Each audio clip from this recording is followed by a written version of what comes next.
Today, the US attempted to mislead the international community by resorting to lies and fabrications to supposedly initiate a mechanism under Resolution 2231. According to conclusive legal facts, the US is not a JCPOA participant and has no right to trigger the so-called snapback mechanism, and its arbitrary interpretation of Resolution 2231 cannot change this reality.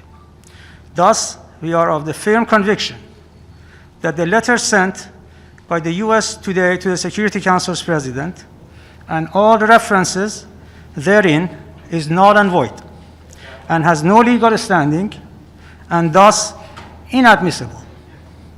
Failed in its recent attempt to convince the Security Council to impose arms embargo on Iran, this time the US intends to apply its so-called maximum pressure policy on the UN, the Security Council, and its members. The US move is a clear example of abusing the process, which is prohibited under international law. This is nothing but a legal and political bullying. Through political maneuvering, media campaign, and creating legal confusion, the US wants to create a self-arrogated right which does not exist. The US has no such right because it has officially ceased, as President Trump said, its participation in the JCPOA, and in practice, since May 8, 2018, it has not participated in any JCPOA-related meetings, events, or activities.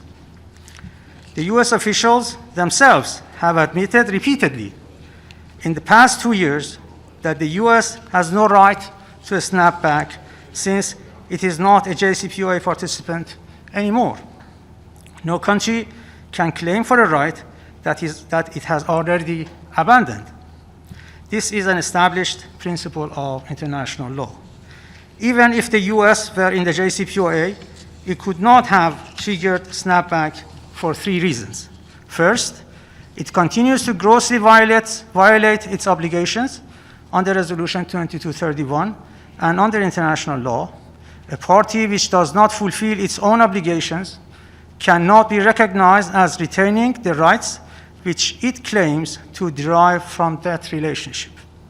Second, the exhaustion of the JCPOA dispute resolution process is an essential prerequisite of initiating a snapback, and the US has not even started that process.